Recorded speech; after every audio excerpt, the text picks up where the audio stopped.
All right, all right, all right. We've had such a journey to get here. Put your hands together. Let's go. It's my turn, baby. Woo!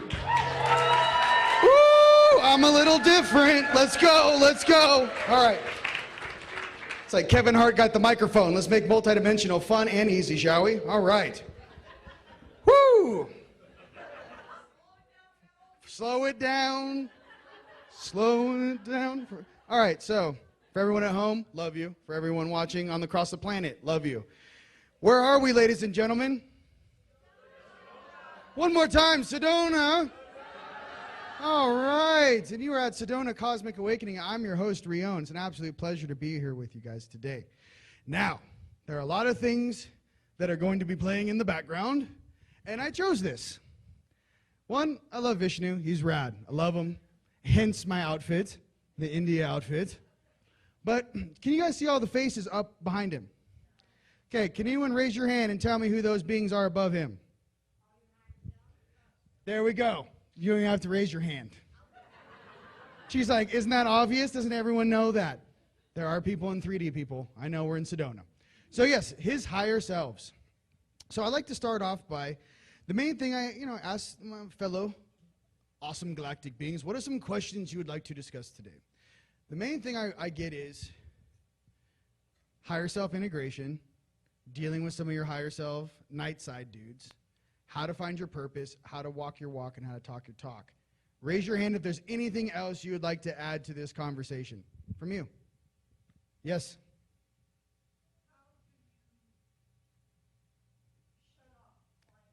How do you shut your mind off? Yes, and my brother. Yes, and the ley lines and the dragon lines that are being shifted for a very good reason. Anyone else? Brother in the back? Shadow integration. So, I do know. Okay. We'll make this real cool, calm, and collective for you guys, and I want to give you guys some little stories to help you guys. The reason why I tell funny stories when I'm giving certain, explanations, that you'll never forget it. If I make you laugh and I make you giggle, you're like, he talked about that. I'm laughing at myself. Did I think that, or did he say that? So that's the way that I like to share my information is, in the beginning when you guys are waking up, you're going to go through that first conspiracy theory level, which is like, who is responsible for messing this place up? Number one. Who are these weird people that no one sees and hides behind the scenes? And what am I doing here now? Like, you almost become self-aware. Why do you think, this whole thing in AI is such a big deal with the singularity or, everyone's always worried about these computers.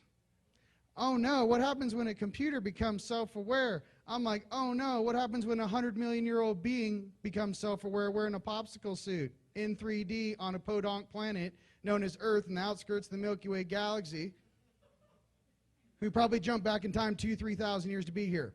Well, what happens then? Riddle me that, Batman. A lot of us are these characters. I want you guys to understand that your higher selves are absolute rock stars. Your higher selves know exactly what you're supposed to be doing. However, we are on a free will planet. If your higher selves want to share information with you, they want you to obviously be the best version of yourself. However, they also want you to have the 3D experience. Raise your hand if you partied like a rock star in your 20s. Okay. For everyone at home, it's like 88% of you. Now, raise your hand if you wish you partied a little less hard. Raise your hand if you shouldn't have listened to MTV and you wish you had a mentor going, hey, maybe not every night. Okay. We're on the same page here. The main thing about this place is distraction, okay? How do you keep a supernatural being under control with the same power output, going through emotional rehab, understanding all time is relative? How do you control beings like that? The only way to control a supernatural being that walks in the flesh, you guys, is to keep them unconscious, sleeping. You're comatose on a stretcher. You're not fully here. Okay? That's the only way. When you guys step into your power, you'll understand that every single being, every single aspect, every single fourth dimensional anchor biter is nothing compared to the awesomeness you are. Okay, how do we get there? Well, we got to go through the first levels of these traps. One, mom and dad programming. Raise your hand. Have you broken your mom and dad's programming? Raise your hand. Okay, very good. That's everyone in this room for the whole planet watching. We love our mommies and our daddies, by the way. And we love Pop and Grandma. Okay, but they were raised in a different generation with a different level of controls, programs, and history that they lived through. So what happens? Every single time you have a child, you have a fractal. Every time you have a fractal, any sort of unprocessed, sorted data gets transferred to that child. For example, say our grandfathers were in World War II, like my grandfather. He lied about his age and joined World War II when he was 16 years old. Okay, Grandpa was an awesome guy before he passed. Couldn't remember where his car keys was. He had dementia at the end. But I go, Grandpa, tell me about when you were on the beach and your commander slipped in his own poo-poo and you guys were laughing your butts off. Could pull back every single frame at 88, I think it was 88 years old, of that emotion. Oh, it was hilarious. My commanding officer wouldn't go outside because there was mortar shells going off, so he used the restroom in the bunker, and then a mortar shell went off and he slipped into his own stuff. And we were laughing ourselves, we were pissing ourselves, we were laughing so hard. And I think back to myself about how many times in life that our memories really are bound with emotion. So again, 88 years old, ask them the same thing. Hey, Grandpa, where are the car keys? What? Hey, Grandpa, did you eat today? Grandpa, tell me about, 75 years ago in a foxhole. Well, let me tell you. And the guy just rambles on. What I'm trying to say is our memories are bound to emotion. Remember this. When you guys are working with people, you're giving sessions, remember, your soul is trying to untie a knot in someone, and you're supposed to be strong enough to have already walked that path to aid them. Agreed? How can you help somebody if you have not put on their same shoes? So a true empath will put on many pairs of shoes. Correct? Awesome. There's a question there. It's coming. Okay. So some of the things to process and understand. The faster you go, the more you're going to have to process. The more you access and activate your dormant DNA, the faster you're going to move. There is no turn on my dormant DNA and let me watch Netflix and eat some pizza. That does not exist. So for everyone on earth who wants your third eye on, everyone on earth who wants your throat chakra on, everyone on earth who wants their kundalini rising, right? Listen, how much can you balance honestly, and how much fear do you really have? Your higher selves will not turn your third eyes on if you have fear. Why? Because when your third eye comes on, your higher selves cannot control what you see through that lens. For example, say I have a car parked outside called Rion's Third Eye Adventures. If I said, hey, come on, guys, we're going to go turn our third eyes on, hop on in. Here's the thing. You're going to see through your third eye, but I can't control what you're going to see through these windows. Okay? That's the truth. For example, say we drove through a really nice area in Beverly Hills. All the houses are $10 million a piece. Everything outside is nice, beautiful, whatever on the surface, right? But all of a sudden we drive downtown LA and I'm driving through the back alleys where everyone's doing drugs, sitting in curbs, living in tents. I can't, nor can you, control what you see through that eye. So I want to be completely clear with you. Be careful what you ask for, number one, and if you ask for it, know what you're getting involved in. Why? The responsibility of your power is something you hold. That is your responsibility, okay? If you're the highest vibratory being in the room, it is your job to balance the room. If you're having a conference, a meeting, a party, a coffee, a gathering at your house, and you are the highest vibratory being in the room, it is your job to, I do the shoe thing, so here comes all your friends. Dragon blood is already lit, which is incense, in the potted plant. I already presaged. Your juju's not getting on any of my furniture. I've got organite under the couches, and I'm pre-lit for this thing, right? Come on over. As they come in, you're the one who's supposed to be like, hi, welcome, hug, flex left pectoral, blow so much golden light through their body, it's a shock wave. Nice to meet you. 3D vessel inner child has no idea what just happened.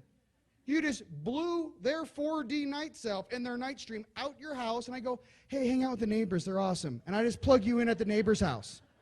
I have parties at my house all the time. Everyone's 4D is on the right-hand side of the property, dancing on someone's roof, and they're doing their own thing. I just go, hey, you're cool? No, we don't do that here. You got to go over here. No. I separate the streams. Many of you guys do this unconsciously all the time. Light is on your left, night is on your right. The reason why there's no good or bad in this universe is because there's different motivations for an action. Understand this. This is adult talking. Yeah, we can call it good or bad, but truly, what is it? It's different actions, different motivations for an action. What are you seeking? Many of you guys, when you go upstairs and you guys are on these galactic councils, understand that everything that comes out of your mouth, every syllable, is in a function of universal truth, and they all kind of talk like attorneys. Why? They understand universal law. They're not confused. Your higher selves are not confused whatsoever at all ever. Okay? The only thing that we get confused upon is, well, which team am I going to play on? Well, the light team is angelic, and there's berries and fruits, and there's all kinds of nice things. Well, what's the other team offering? Well, there's things. Lots of instant gratification with strings attached. Okay? Be careful with those strings attached, ladies and gentlemen. So when you guys come on in your power, in those ancient versions of yourself, they go, oh my God, my vessels just raised their frequency enough where I can actually communicate and tether to them or braid to their DNA in the physical. All of a sudden, you guys will start having new characters in your dreams.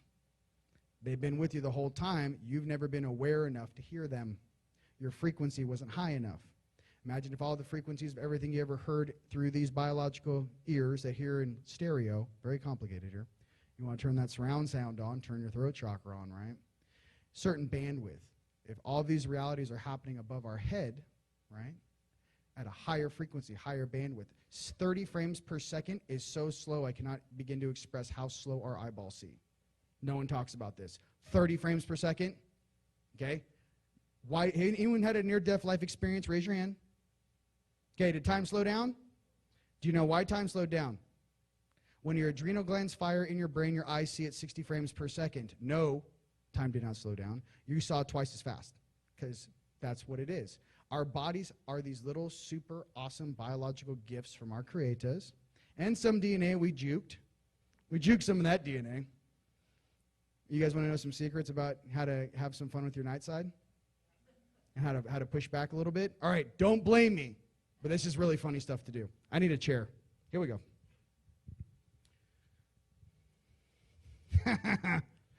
He knows the Force, Luke. He knows he's the gray Jedi. He knows both. All right. Fun things to do to your 10D Draconian. All right, here we go. I thought no one knew about him. I'm like, oh, we all know, sweetheart. Calm down.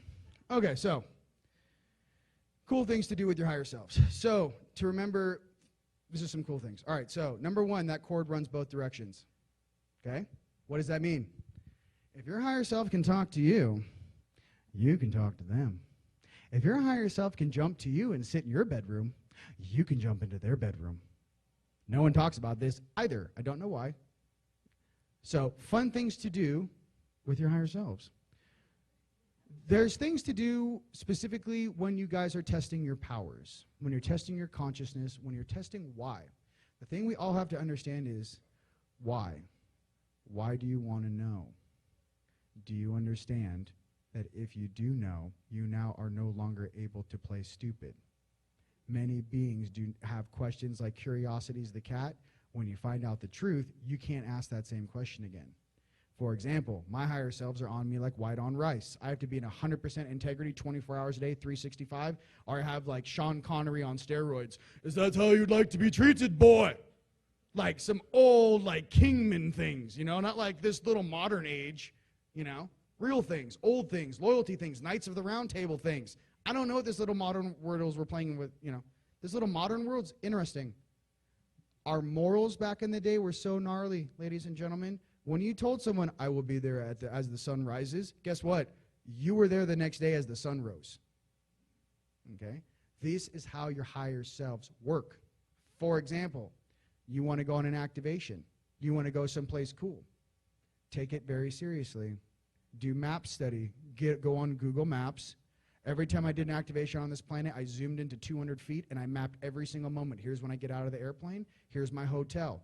What's the difference from the hotel to the activation point? I mapped the entire thing and printed it out like we used to do with maps before Waze, right?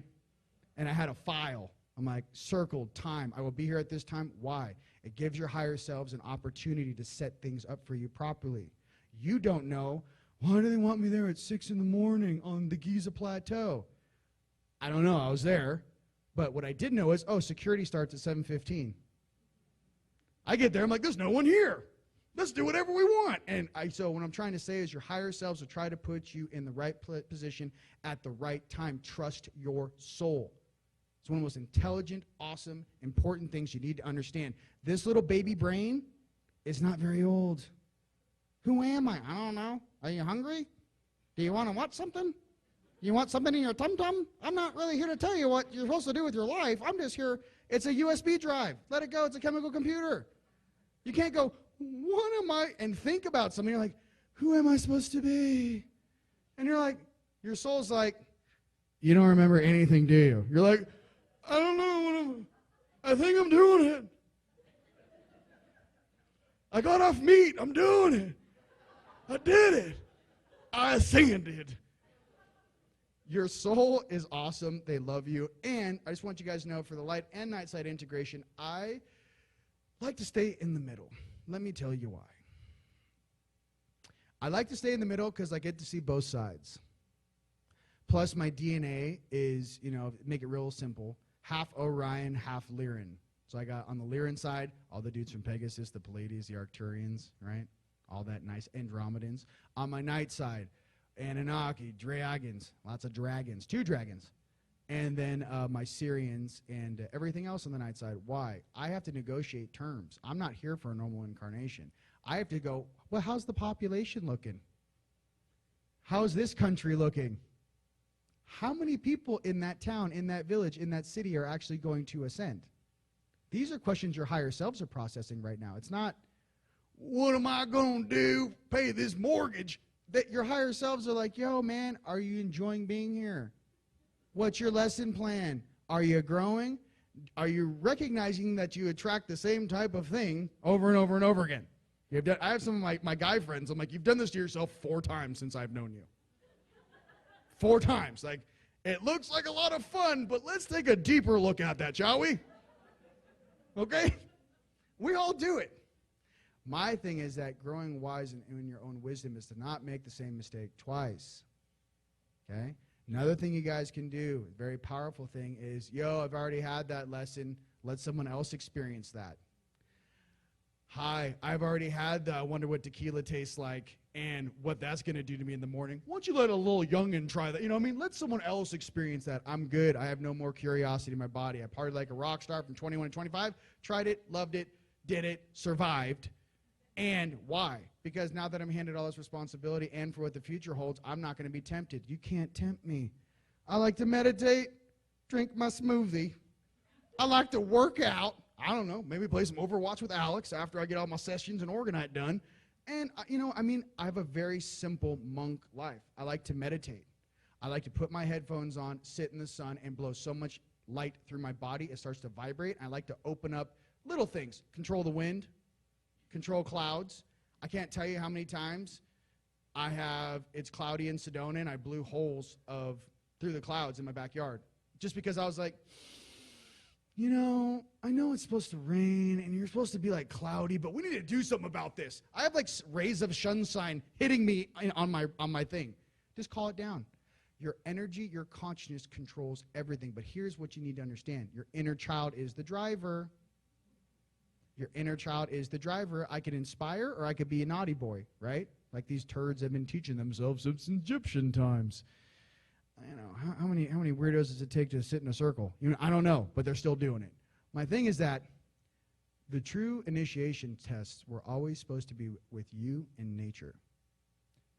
The true initiation tests were always supposed to be pure of heart. Okay? Isis measured your heart. How does a 3D heart become lighter than a feather? Okay? Do you think it's a 3D heart? What if I said it was an energetic or a 5D heart against a 3D feather? Of course it's lighter. Okay? The spiritual body and the spiritual understanding of who you truly are needs to begin to course through you once again like a river. How do we get there? Shut this baby little brain down, quiet your mind, get out in nature, and ask yourself really deep adult spiritual questions. Let me tell you the truth. If each of you guys, who's been in a life or death situation? How many times did your higher self save your ass? Keep it real. Let me tell you some real. Okay, here's the deal. If you really want something, ask for it. But you have to, when you ask for it, you have to ask fully understanding what you're asking for. Okay? And your soul has to will it. Are you willing to change your life right now to see? Now, what comes with that? You can no longer play dum-dum. You can't play, I just want a steak on a Tuesday, Taco Tuesday. Can't do it. But it's a Taco Tuesday. I've been eating beef raviolis since my mom made them. You can't do it. Okay? You can't put dead flesh in a high voltage being. Okay? Now, listen, high-end channels that get too out of their body, hey, ground, eat some food. You know what I mean? I can't have you floating around like you're 4 feet off the ground like, and you're just like floating around. I'm like, dude, we're in the physical. Like, people are looking at you. Calm down. Your suit is not fitting in right now. Like, get your shit together. You can only go as fast as you can ground the energy, people. Okay? Your crown is the top of the battery. Your feet are the negative. Take your feet off. Get out in Sedona, what I do is, or when it's cold outside, I sit on a stone wall. Obviously out here, all you got is cactus and red rocks. You're like, kick your feet off. I'm like, I'm probably stepping on like cactus needles. But I will sit on a stone wall in my backyard or sit on a stone. Chill. You guys, wherever you come from, should have a park you can go to, put your music on, sit on your stone, and go full-blown Jedi mode. Every single park, every single lane line, every single place on earth, there is a space for you to go to. Probably 20, 30 minutes from your house. Think about it. Okay? The fastest way to transmute past lives and old juju is water. Water. When I went through the Anubis test, they said you have to go to the ocean now. I was still living in California. It was 2000.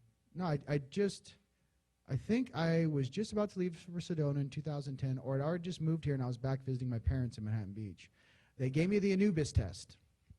The Anubis test was, I had just reached a power level where they're like, you know, you meet Anubis. Who's met Anubis? Raise your hand. Oh, Darth Vader, you better raise your hand. You met Anubis over here, baby. Anubis is old school, baby. You got all these little like fractals. Anubis is OG. What is he? Doorman. That's it. Who? Raise your hand if you know Osiris, O-Town. Okay? Who is he? Warden. He's the warden. Anubis is the doorman. What are they checking? Do you really know yourself? Do you know yourself? So all Anubis is asking, hey, he's a door guy going, hey, you little turd. What are you doing? I'm just trying to get out of Tartarus. They call it 3D down here. So do you like know who you are and like why you're here? That's the Anubis test, okay? So the Anubis test also comes with, when you guys are ready for this, well, here's a question for you. Do you want to rule them or do you want to go upstairs? Okay? So I was sitting on Anubis' shoulder pad, 60 feet in the air in my astral body, staring at Manhattan Beach, shaking, and I was going, I looked up and I saw these angels glowing blue. And I looked down and I was sitting on Anubis's, like he had like some dope, like it was almost like football hockey pads. He was stylish. He had some stylish shoulder pads. And I'm sitting there like, let me get this straight. Rule them or go hang out with these guys. And something in me was like, I've already done this nightside stuff. I was like, I wanna go blue. I wanna go hang out with my homies. Everyone started clapping, and that was my Anubis test. I can tell you truthfully though, how many people, when gifted real power, would choose give up your power and go hang out with some angels or rule them? This is the type of stuff we are leaning against with some of these turds in different organizations and conglomerates. David Adair calls them black hearts. They do not come from their heart. Okay? They think emotions are weakness, not weakness. The truth is, which every being truly knows, is no, you can never call yourself a true creator being and come from and remember a place of your greatness, if you are not willing to live next to as one of anything that you create, if you create something, imagine these elder species, elder beings, these ancient builder race, which everyone kind of covers up throughout time and space. Like, what happened 2 billion years ago? We're like, we don't talk about that. I'm like, time's relative. Like, where are the dudes that like built those pyramids on those weird asteroids? We're like, oh, we don't know. We took pictures of it on the Wi-Fi, but we're not talking about that. I remember ancient builder beings. I remember beings that would show up and actually like mold Earth. I remember being in a place where we would actually build planets. I remember staring at coral reefs, and I was seeing how the wind was going to blow over the reefs. I just remember being in a place where it was far beyond this reality. I also remember that everyone's really cool there. I also remember that, imagine we're the same beings that built all this, that fractaled ourselves into these little peanut-sized bodies to come back here and enjoy this place that we built. What I'm trying to get to is why all of these guys need, and you need to understand, we are the same, we are one. No one has power over you. All they can do is dupe your little chemical computer to have you give them power or a belief system. Okay? We are these beings in the flesh. Now, depending on what level you are waking up, that's cool. Take it easy. Take your time. Don't pump a membrane like, I'm going to do it today. You're like, no, calm down. Takes time. And for all the millennials out there, take your time. I'm 19. Yeah. I was like, bro, calm. I love you, and you're gifted. Calm down. We have to play this game strategically. Let's talk about this. Number one, for all empaths, starseeds, and angelics on this planet, listen to me now. Do not show your cards. Number one, we are poker players. We are galactic poker players. You walk into a room, you're an empath. You're supposed to be able to flex your left pectoral and scan the entire room before you engage in a dissertation of mind, hear my mouth, right? Vocabulary, number one. Number two, there are certain rules. So I'm going to teach you guys the rules I lived by when I was gridding and activating the planet, when I was just hanging out with my higher selves, and I had a team around me, mind you, but my 3D consciousness and my inner child was not behind the wheel. I was under that 8D control for about 6 years. To do the stuff I had to do, my dude was in the suit. I love him now, but during that time, my inner child and him were not huge fans. My inner child did not like this dude. It's like, imagine if your uncle's like Darth Vader. You know, like, dun, dun, dun. And my inner child's like, dude, I don't like you. Why do you keep showing up here? My inner child's super cool, little blonde Palladian kid.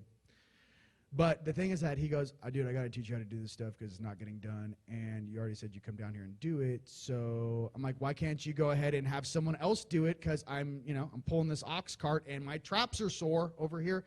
And they go, it's not that. It's that there's some of you guys are very special. I would say all of you guys are very special in this room. Listen, each of you guys have a very special codex that's buried in your DNA, that's encrypted, that's specifically for you, your family, and your bloodline, period. No one else can access your DNA or your special gift. All they can do in this weird little carnival land is keep you comatose so you never use it. They can never take away your gifts. Okay, so the rules I had to live by for the first 6 years, because back to the shadow integration, it's very tempting to use your powers to do naughty things. It is. I can tell you some funny jokes when it first happened, and my hand got slapped many times by my highest light, my greatest fan and babysitter. Okay. I'm 24 hours, I'm 365. It's like paparazzi outside my house. But here are the rules. Okay. Number one.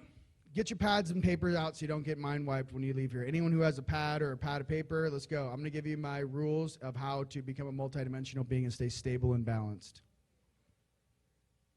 You're going to leave here and be like, that was great. What did he say? That was fantastic. I'm going to wait for the download.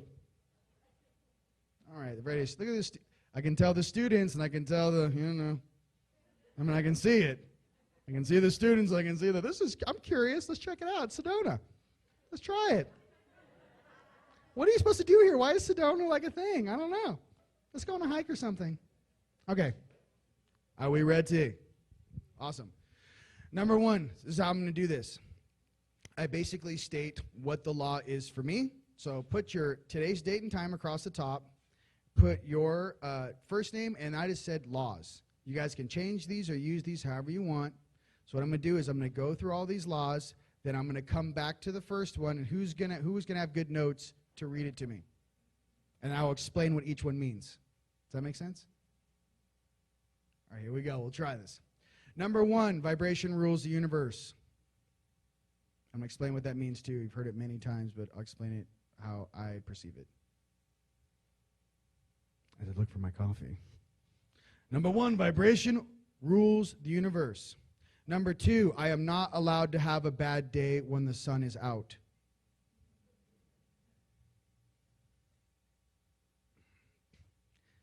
And you ask about controlling your mind. That is about controlling your mind. I'm going to teach you how to control your mind very casually. Number 3, daytime is for daytime. Daytime is for daytime. Hi, I'm your captain. No, I'm just kidding. Sit back, relax, and enjoy. Okay. Number 4, nighttime is for nighttime.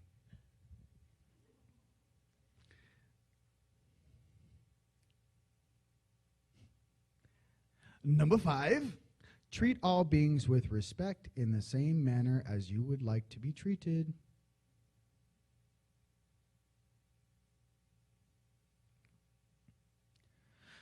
Number 6,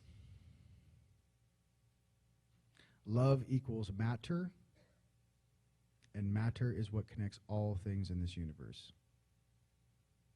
So the human vocabulary term for love is interesting and it's beautiful. But now take it to a galactic universal understanding. Matter. We are the matter. We are the source creation particles. We are the universe. Each and every one of you. So love equals matter. What are we on, Jimmy? What's the next one? 7?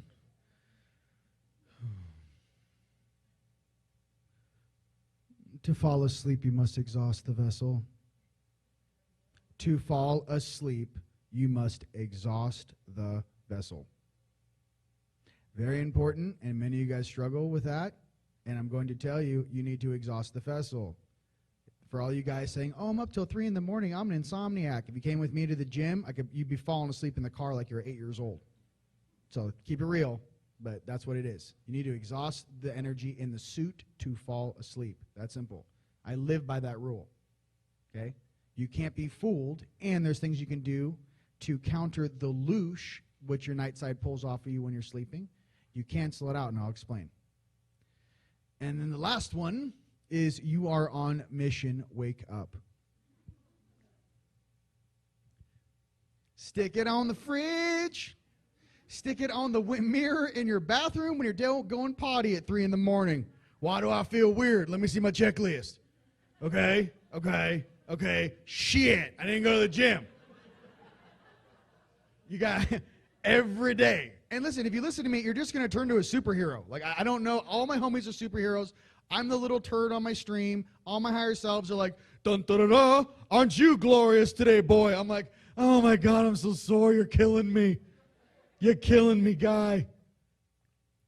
So to learn supernatural things and to really be it, you got to push yourself beyond what your little baby brain that you grew in that skull thinks is possible. Your soul knows better. Okay.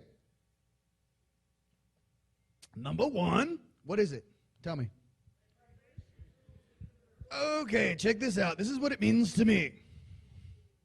Okay, I said this in a video, but now I can act it out. I can move around. Okay. Say it again. Very good. Here we go. Rules the universe. So, when I say vibration rules the universe, this is what I mean. If a cosmic being 3,000 feet tall and they're projected landed in Los Angeles, imagine this being's name was Bob. As soon as Bob's feet touched the ground into this density, 25 million people at the same time in Los Angeles would say, "Hi, I'm Bob." When Bob had to use the restroom, 25 million people at the same time would use the potty. So when I say vibration rules the universe, that's exactly what I mean. The highest vibration rules the roost regardless of what planet you land on. It's a universal law. The most vibratory being of the highest frequency. Why? To be the highest frequency, baby, you're probably really cool. You're probably like, oh, they having a hard time? Here, let's make all the mangoes in the jungle just blossom at the same time. There's nothing wrong. There's nothing besides truly, cosmic beings are rad. They're really old, they're very nice, and there's about 3 or 4 that monitor this planet. Okay? So that's what I mean by vibration rules the universe. The comprehension of a human to try to grasp that, it's like when they say, explain what God is. Your brain can't even process a fraction of what that energy output is. All we have to say is, God is good. God is great. And you're dead on. That's all you have to do. It's a vibration of how you feel. I think Creator's a large kid. I think Creator's just like, yo, so what's going on over there? It's been flat in that surf spot for 6 months, huh? Well, let's give him the best waves of 10 years on. God is, to me, our creator, original creator of our soul, large child, because to be a true creator being, you have to be able to create at that level, and every being on the light and night side understand that. If you had a weird, wonky-tonky God, like some of these guys do, with daddy issues, you know what I mean?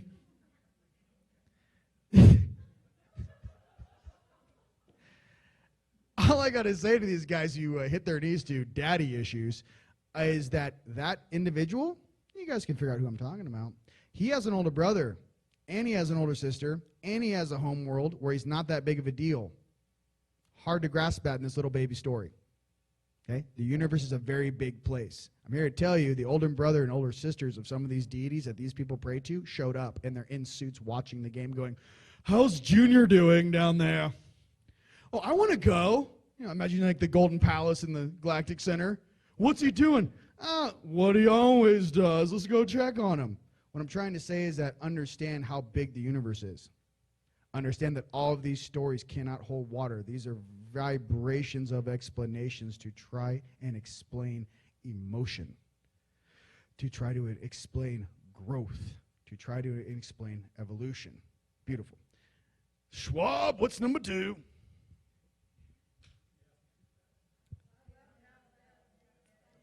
Not allowed to have a bad day in the sunshine. All right, so check this out. If you wake up in the morning, no matter what you feel like, and you're like, hey, I go like this. Is the sun out? Oh, it is. Guess what that means? I literally shut off the whole right-hand side of my brain. Any email, text message, weird, connection, whatever. Anything weird that comes in right now during these times, block, remove, not worth your time. Oh, really? Is that important? Block, remove. Oh, I can't believe it. Block, remove.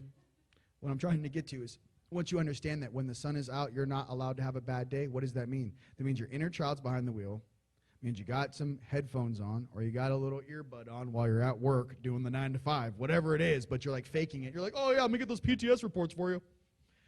I got Enigma on over here, just like, oh, yeah, I'm on top of that, Rose. Listen, how good of a double agent are you? Okay, it's not 3D is not very complicated. You guys are multidimensional badasses, correct? Put your hands together if you're multidimensional badass. Okay, you only need about 5% to be okay down here. Let's not make it too difficult. I need 100% focus on this. Do you though? Okay, just calm down. C's get degrees here. We're trying to get A's. Okay, you know why these C's get degrees here? Because all these turds that have been running this thing for the past couple centuries, they're probably all D students. They're not very smart. They're not very wise, and their morality is so. Moving on. Tell me how you really feel in heaven. I'm like, ew, so gross. Fair enough. So, so when the sun is out, for all the lovely goddesses, yes, you are not allowed to have a bad day. That's level 1 in controlling your mind. Okay? Practice. Everything I'm trying to teach you, I had to live by. All right, Jimmy, what's the next one? Daytime is for daytime. Very important. Night walker, listen to me. Luke, I am your father. Ready? Here's the rule. When the sun is out, I am not allowed to shift into any of my night forms. Write it down. Write it down. What does that mean? My 4D, my 6D, my 8D, my 10D, and in my Sunday conference, I'll have it up on the board, and we'll go over it, all my dimensional selves. When the sun is out, I am not allowed to shift into my night form. I'm not allowed to use any of my night powers. I am supposed to be loving, happy, and that's how I do it. Here's another secret. Your 4D, or little Slytherin, usually whispering in your ears, let's get drunk, let's do it, call her, it's late. That version of you. The 2 in the morning, let's just try it out. That version, you know who they are.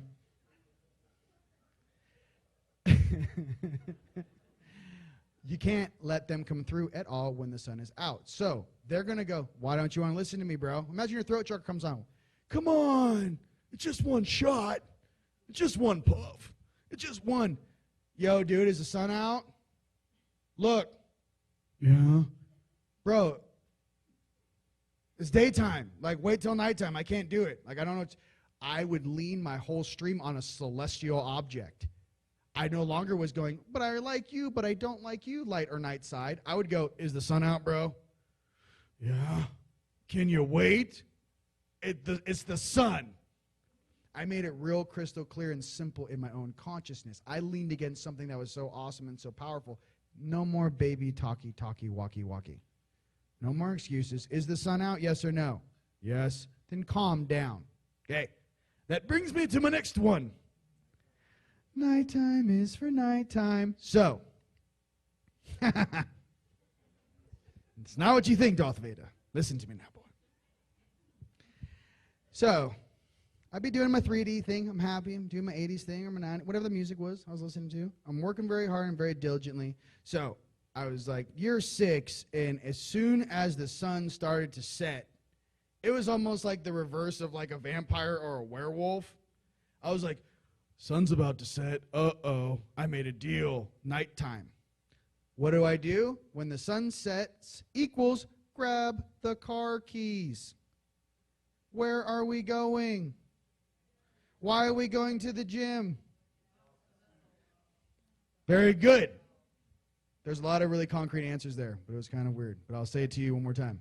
Okay, so we go to the gym. Why? The gym is the only safe place on earth where I can go move 500 pounds, 1,000 pounds of weight, and I don't hurt nobody. I take my rage, my anger, my resentment, and everything out on the weights. I was never allowed to use my true force on a human being in this dimension, period. So what could I do? I'm sitting there squatting, Egypt processing souls, no. I was taking it out and moving the energy through my body quickly. A lot of the stuff we pick up at these ancient sites, or a lot of the stuff you pick up from your friends, you're powerful enough where they go, I can't do this in this incarnation. Can you hand this off? You could have your grandma's karma, granddad's karma, mom, dad, all their fears, your best friend that could have passed away when you were younger. Hey, bro, I know you're like a shot caller. Do you think you can like process this for me? Like I'm switching over. What I'm trying to get to, only do what you can do. The only recommendation I have for you is make that suit stronger. You can process someone's 10 years of pain in 12 minutes, chew it up, squat it, dead it, and press it, and burn it up in your suit like a furnace. Boom, next. Boom, next. Boom, oh, I'm breaking a sweat. Next. Boom, next. That's the force that's inside every single one of you. You got to turn that flame on and then keep it kindled, okay? That's the fire. Raise your hand if you know like the fire. You guys got the fire. Raise your hand. If you're here, you got fire. Okay. Now, I'm a Pisces. You might not know that. I'm very like sensitive. Walks on the beach. See, I'm both.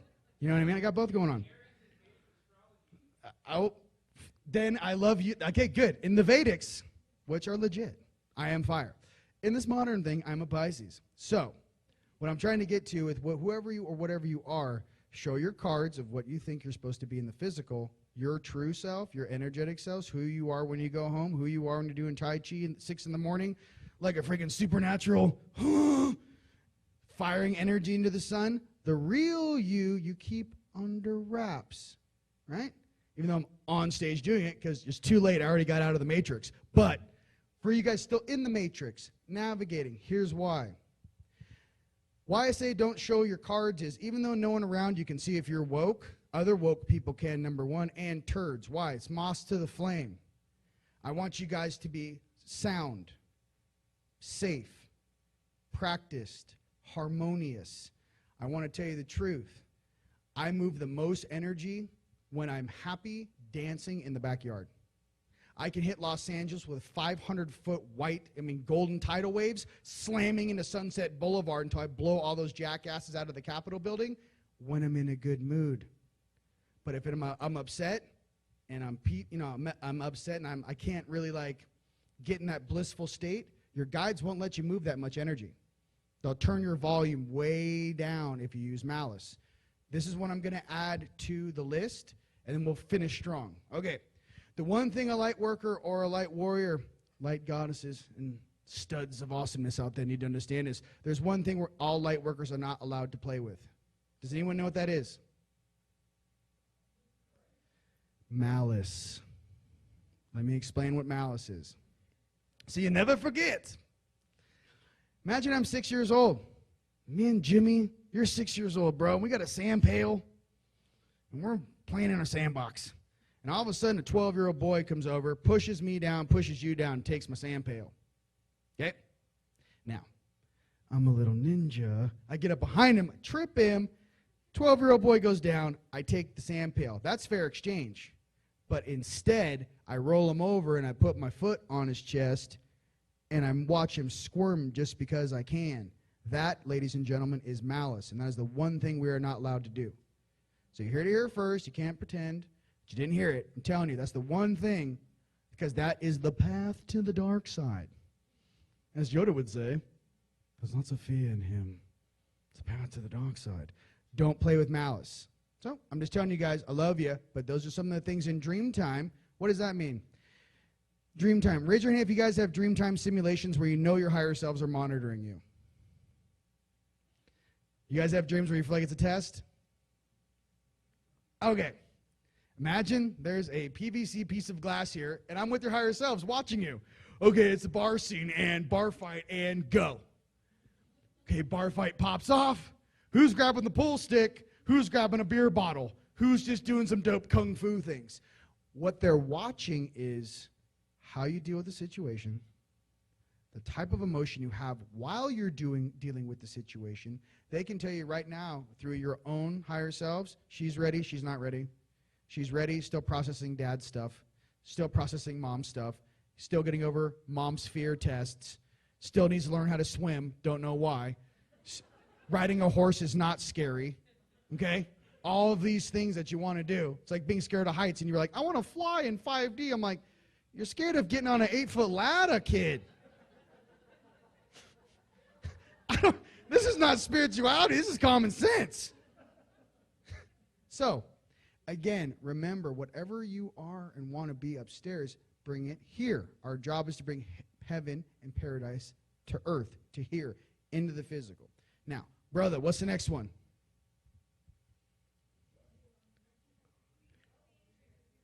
Treat all beings with respect in the same manner you'd like to be treated. That goes along with the malice. That also goes along with some of you guys who are going to go Super Saiyan once we get hit with a flash, and you're going to activate that dormant DNA. Listen to me very carefully. If your dormant DNA turns on, do not think about every single person that did you wrong in this life. Okay? That's what your night side, and a lot of time, is very worried about. If you find out that your 4th dimensional version and your 6th dimensional version and your 8th dimensional version, let's just say, is the whole reason why you suffered for 25 years, and you actually find out as a matter of a fact, I had to process this. I outgrew this. It was painful. To understand, you actually weren't the one behind the scenes responsible. You think you were, you weren't. How many of you guys have gotten home drunk and you have no idea how you got home when you drove? Yeah, you didn't drive yourself home. At all, okay? What I'm trying to get to is there's times in your life where your higher selves are definitely involved. How many times you guys got into a relationship and you don't know why? And how many times did that end in a shit show? You're laying next to that person, you're like, how did I get here?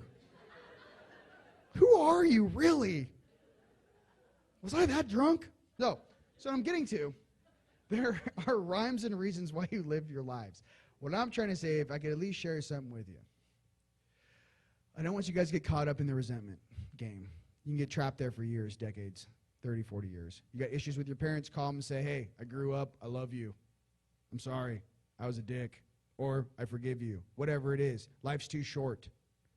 Life is too short. Right now, hey, you got something to say, you better say it. Right now, you got some unresolved things. Hey, I haven't talked to you in a long time.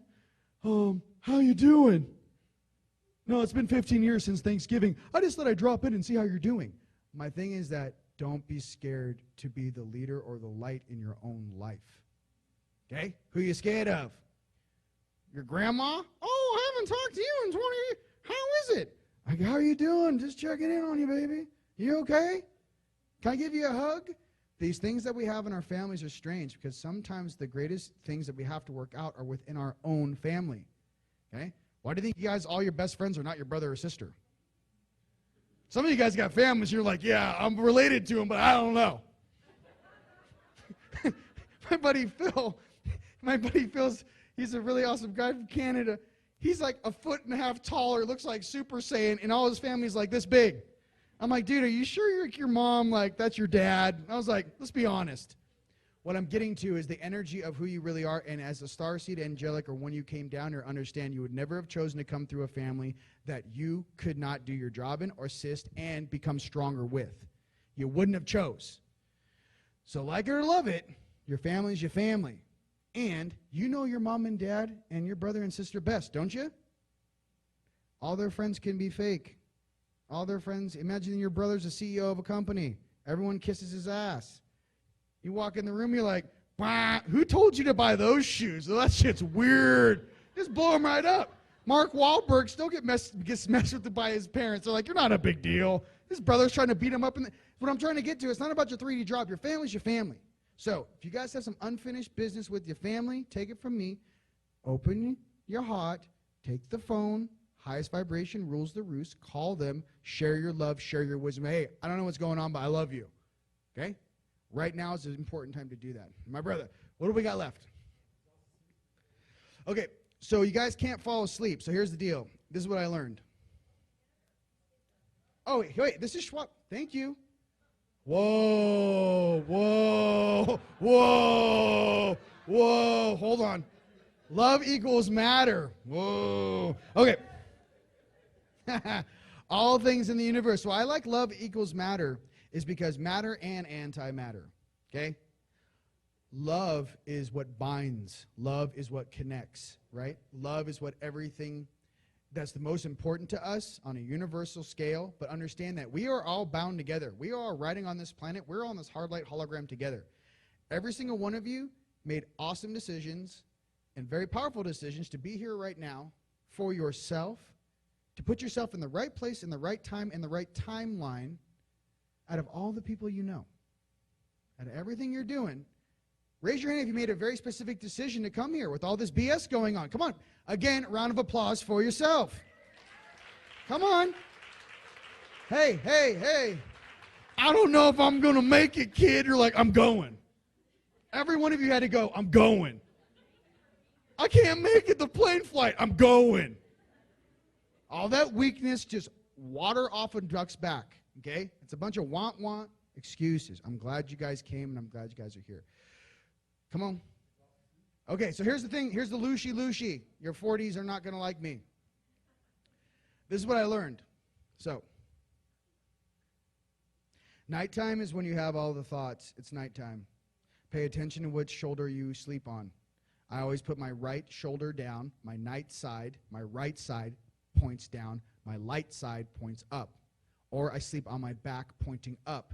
If you are waking up sleeping on your stomach, no. No.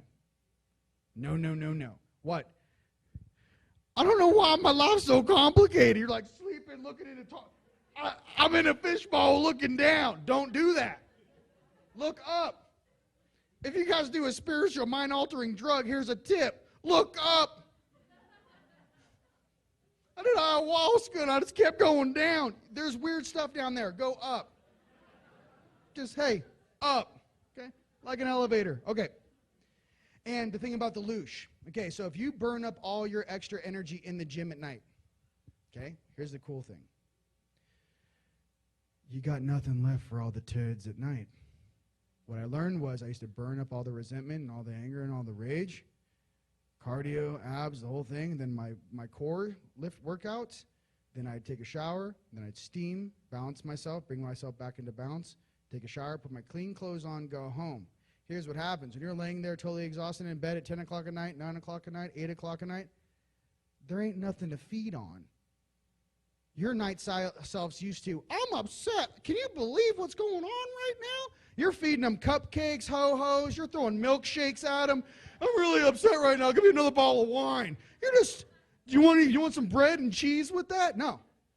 I went from that to, well, I don't know, bro. I got some Brussels sprouts and a carrot.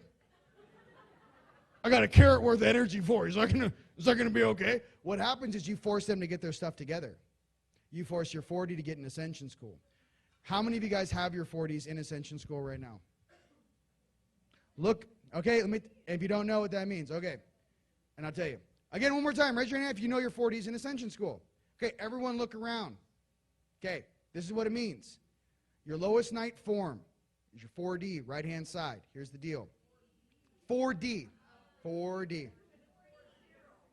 Oh, you're 40. Well, hey, you look great for 40. 4D. 4D. Okay. Welcome to Cosmic Awakening. 4D. The thing about, I'll tell you real simply for you guys, your 4Ds are not going to make the jump if they don't go into Ascension School. They will not make listen to my vocabulary. For your aspects, no, your 4D will not make the jump into 60. Here's why. The 40 to 60 jump is very difficult. Okay, let me explain. We're going to 5D. Raise your hand if you want to go to 5D. There we go, baby. We're time to take the suit. You're ahead of the game. Okay, listen. Calm down. There's like new people here, for God's sakes. She was like 12 years ago. I'm like, I got it.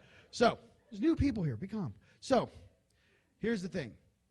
We go from 3 to 5. We want to live in Sandals Resort, baby. We're all happy, heart space, awesome. Here's the thing about 4D. We're closing the doors on the lower triad. Right now, I do not have a 4D.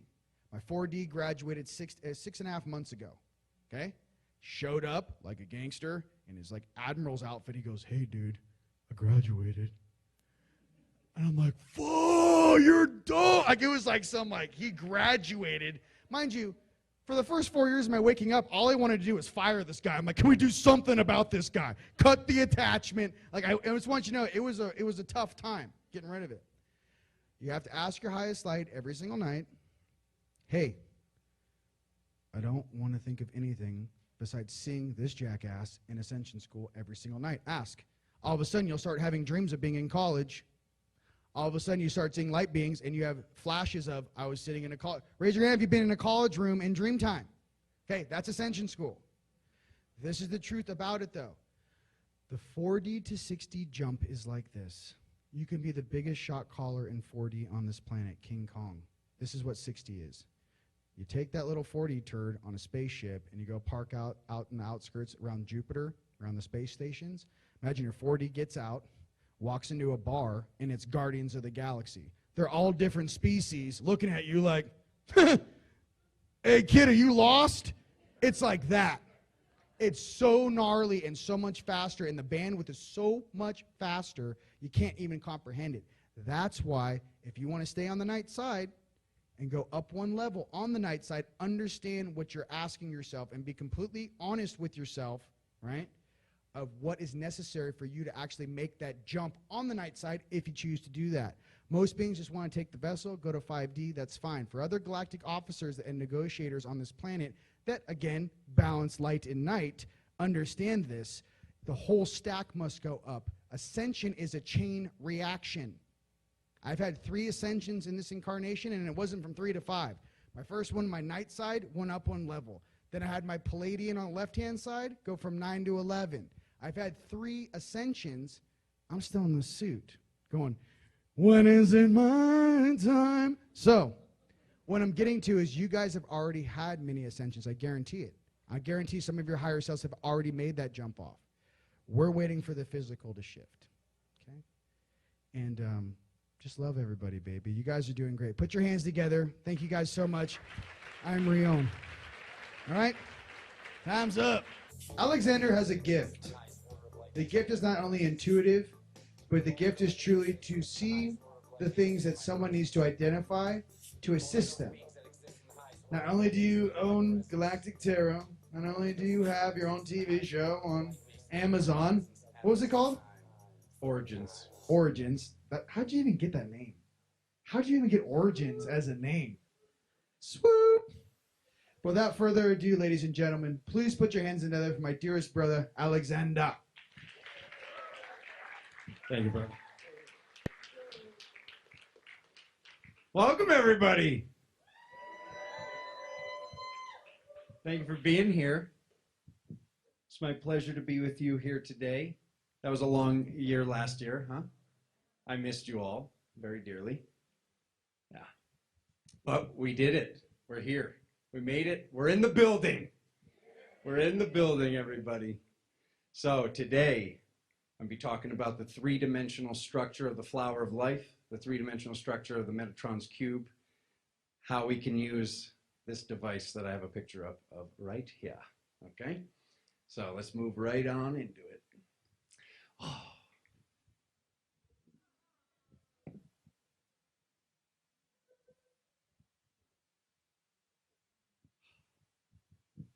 I miss that lady. Yeah. You ever meet that person that you know, you have those moments that you cry for them more than like your own family members when they're gone? There she is. So there's my teacher. Love her. So first time I walked into her store, you know, I was researching Reiki. I took this big long test, and the test basically was like, you know, because somebody called me a light worker back in 2009. And I'm on the East Coast, slicked back hair guineas, all like my Guinea and Portuguese and Syrian friends, you know, all just like going out. Let's go get drinks. Let's go to the club. You know, and I start just going through it. Had a near-death experience. Life started to shift. I go to see a medium. The medium says, you know, record the whole session, and at the end of the session, we'll you know, you'll hear stuff when you re-listen to it. So I'm re-listening to the session, like third time listening to it. Well, second time, but like third time living it. And she says, I love helping God's other spiritual light workers. And I didn't know what that meant. So, you know, this is the first time I use Google for spirituality. I just say, what is a light worker? And this big test comes up. I answer all the questions, the weirdest questions you've ever seen. You know, stuff like, do people's cats like jump on your lap? And they're like, wow, my cat doesn't even sit on my lap. Like the weirdest questions. And I'm like, yes, yes, yes. I answer 19 out of 20 questions with a yes. It says, what do you do next if you answered 15 or more? I see Reiki. And I'm like, what? It's like I always knew I was an X-Men, but like to like actually read, like I can heal people with my hands. I was like, this is like superhero status. I was like so excited. So I researched who does Reiki in Rhode Island, world's smallest state, well, the countries. And I find this lady. I walk in, she looks at me, she says, you're here finally. And I was like, huh? She blows my mind, does my numerology. It was so on point. She tells me, you're going to end up teaching a class here.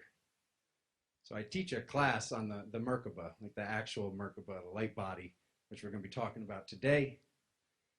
45 minutes into the class, she's sitting like over here. 45 minutes in, she looks at me and goes, and I'm thinking, I know I got it. Like I'm up here crushing for like 45 minutes. Like I figured that would be something she'd do at the beginning. Like, you got this. It's your first spiritual class. She gives me this nod, and I'm like, what the heck? 18 hours later, she dies of an asthma attack. So that nod was, I taught him everything I know. I can get the heck out of here. Yes! Life purpose, done. So Just wanted to share that with you. Look at her glowing face. She'd have those random people. Thank you, please. Thank you. She'd have like random people come up to her at the market and be like, "Can I have a hug?" And she'd be like, "No, I can't hug you. I don't know you." Just that was her energy. But she even she came in. That's Connie Ouellette. Yeah, she ran the Magic Mirror in Bristol, Rhode Island. That's where I met her. Yeah, epic. But even the other day, like some people saw like half the story. I put up a picture on Instagram because she sends me robins, like the red-chested robin with the black head.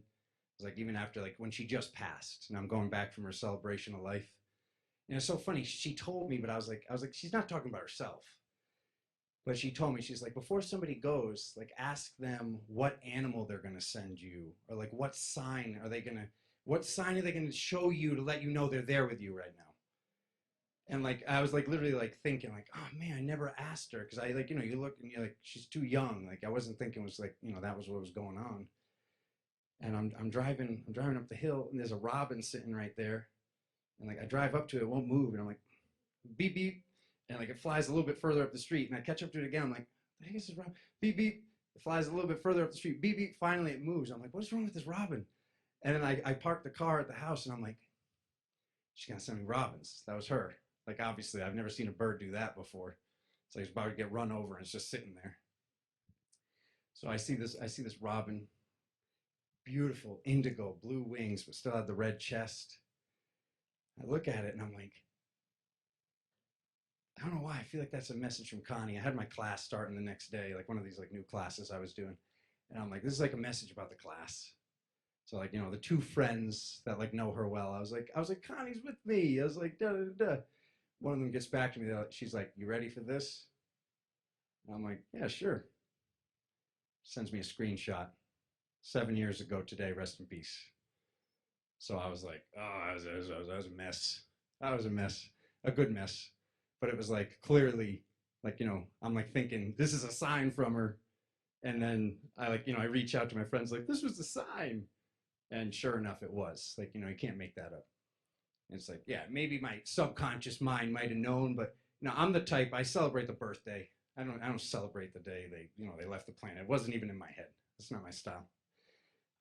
But yeah, there she is. Moving on. Love you. Okay. We've seen this before, right? Does anybody not know what this is? Everybody knows. I love you guys. Okay. So this is the Merkaba. Okay, this is the light body. This is what's actually, I won't even say actually. Is it the Taurus that's creating the Merkaba, or is it the Merkaba that's creating the Taurus? It's like the whole chicken and the egg. But basically around here, this is where the Taurus is. When you see that donut shape, this is from counter-rotating fields of the Merkaba spinning.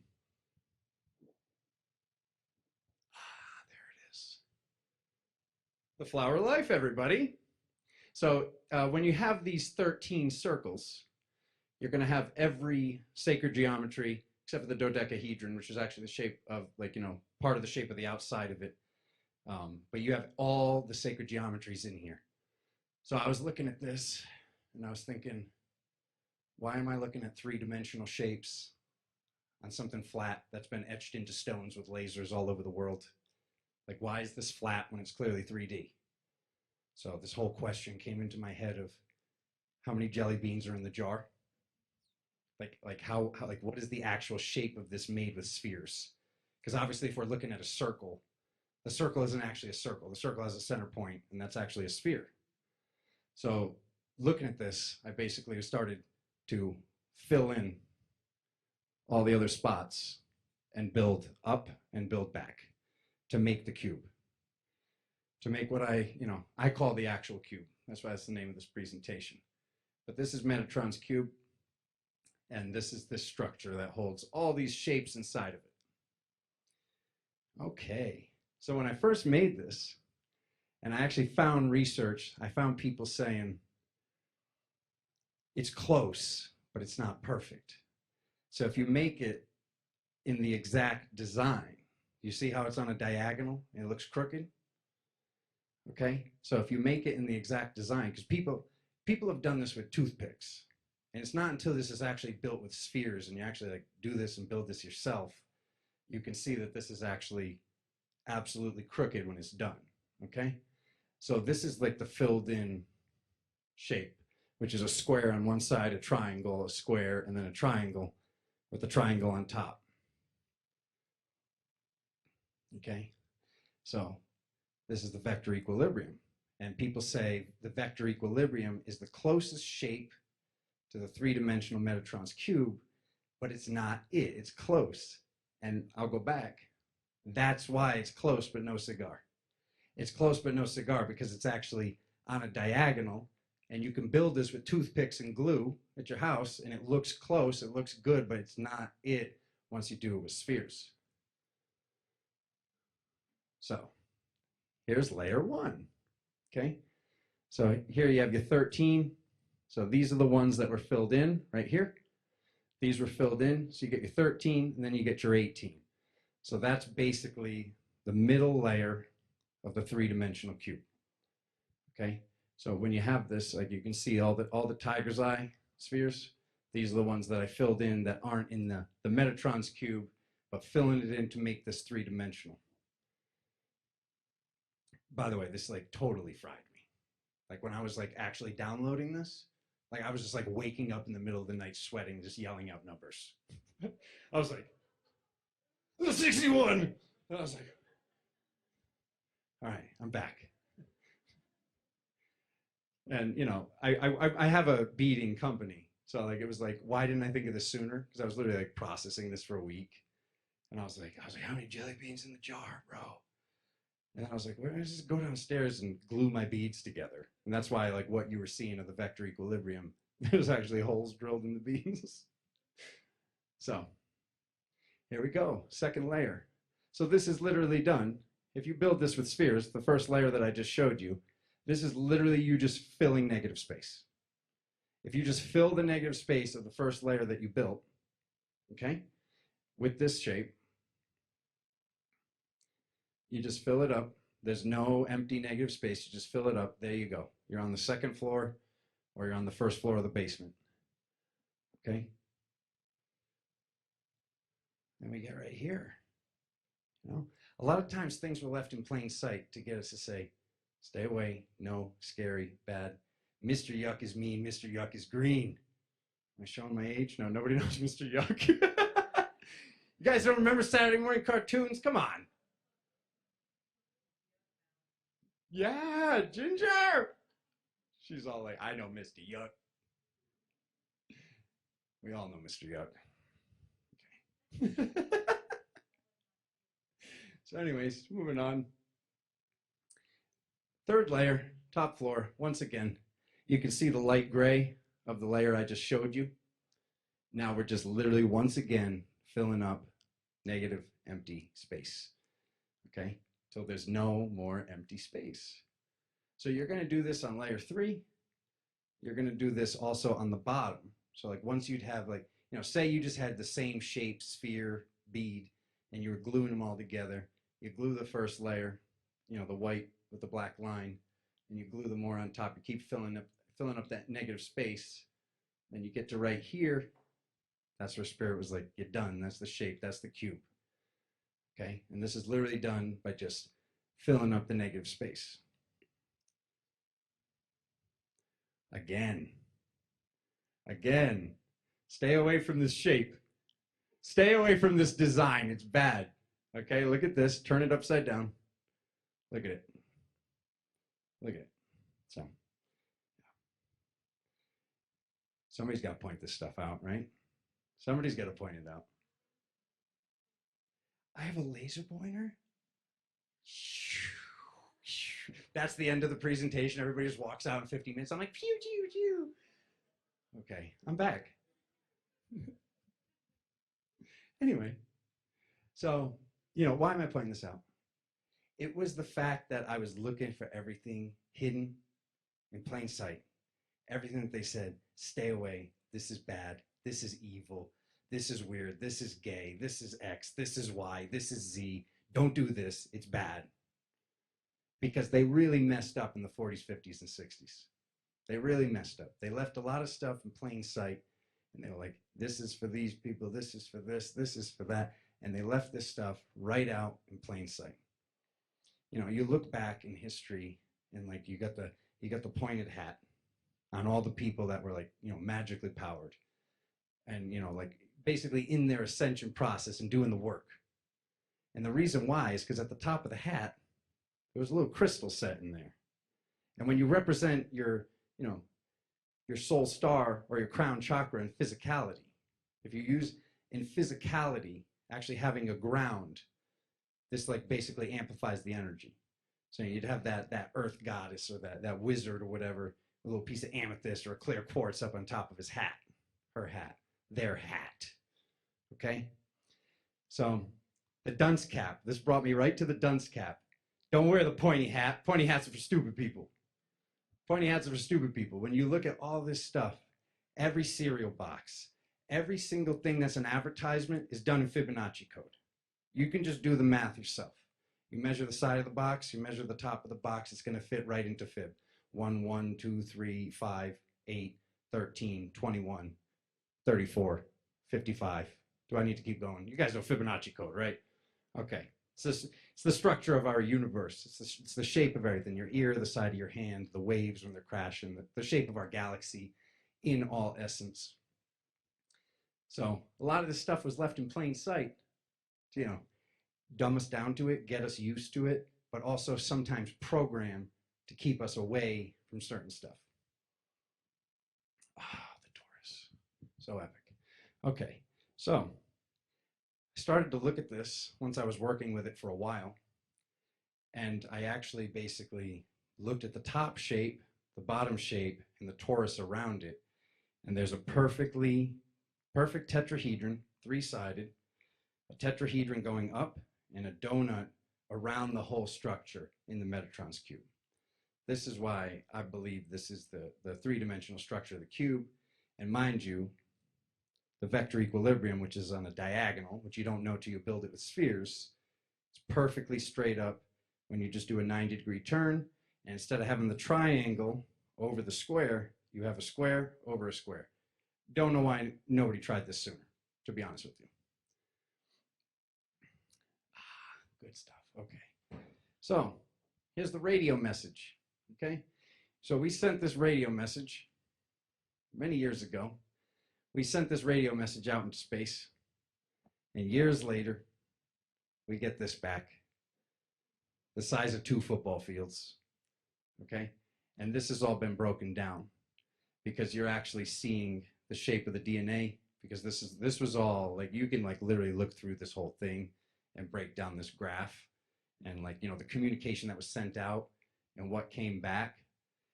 Because, you know, the main reason to me, like, you know, showing you guys this three-dimensional structure, whether or not you retain it right now, whether or not you go home and, you know, Elmer's glue some spheres together just so you can like really hands-on create it, just by even seeing it and having this knowledge, it's gonna like, you know, come back through as a download later. It's this changes. This is like game changer right here. Because this is basically the way we can actually restructure our DNA, restructure our light, and actually seal things out with this counter-rotating field, like I said, that's creating the torus. This is here one way or another. It's there one way or another. But it's like when chakras are out of alignment, that's why like the more work you've done, like, you know, there's sometimes more challenges to go through. But as we activate more and more chakras, this is basically adding a color spectrum to the Merkaba, to your auric field, whatever you call it. Because when you go through all the religions, like, you know, even in Hinduism, they talk about a tornado going down and a tornado going up. Like everybody had their own way of talking about this Merkaba, okay? These 2 triangles that are coming together. You guys know the whirling dervishes? With the skirt coming out? I think that's Turkey, I guess, the whirling dervishes. Where is it? Sufi? Yeah. But look at the shape. If you don't know what I'm talking about, Google whirling dervishes, and you'll see, once again, triangle going up, triangle going down. What's missing? The torus. But the torus is there. Yeah, we'll move on past this. So just looking, we have this, here's what DNA looks like. This is definitely what DNA looks like because we told you to. This is it. So everything has 3 points of interest. Everything that is solid, everything that exists here, for it to exist here and be a solid, it has 3 points of interest. How do you enclose space with a straight line? So I think it's the next slide, but let's see what DNA really looks like. Okay. It looks a lot different, doesn't it? Does that look a little different, folks? Okay. So this is our only picture of what DNA looks like at this current moment. Yeah, doesn't look like that beautiful chain anymore, does it? Okay.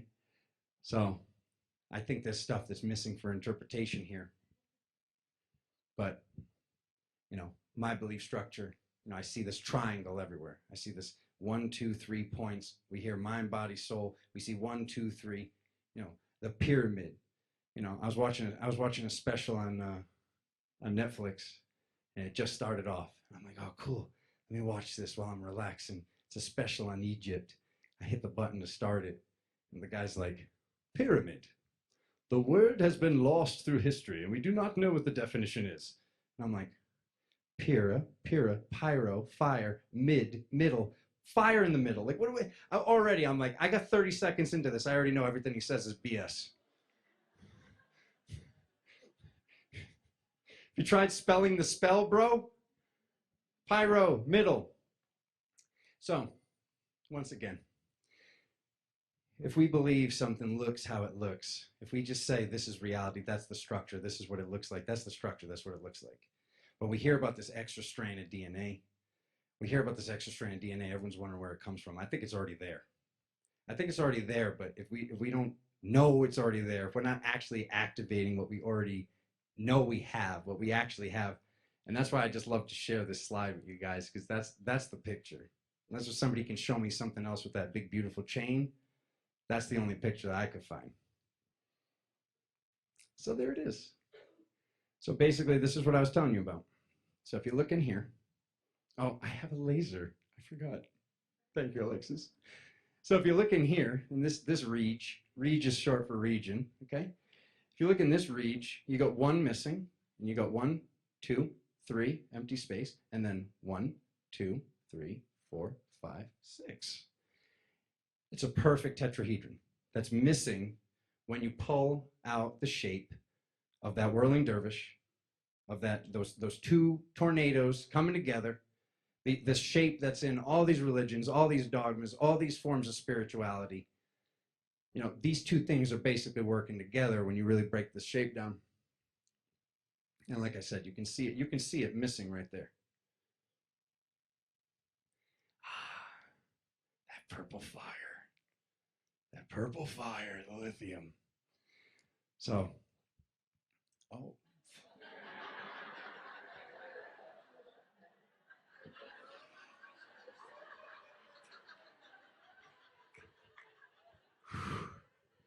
Reminds me of the 60s. Yeah, that just happened. So on the periodic table of elements, we have helium, we have hydrogen, and then we go straight to lithium. Something that can be a solid metal, something that can be solid, but something that has 3 points of interest. And I personally find it pretty interesting that it starts with LIT, which, kind of sounds a little similar to light, okay? So, moving on here. There's the structure. So here we go. 1, 2, 3. This is something that can be formed inside of a crystal. And this is what makes the difference between a clear quartz and an amethyst.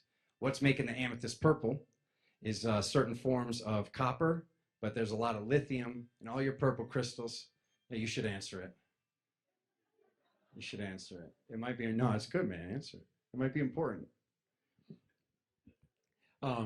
Yeah, so basically you have this thing on the periodic table of elements that happens to be, because the whole periodic table is simplified.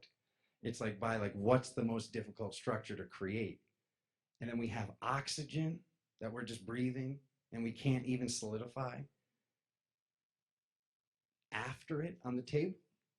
So I like to look at this because this structure can be a metal, this structure can be the color purple, and this structure can also be cooked out of it.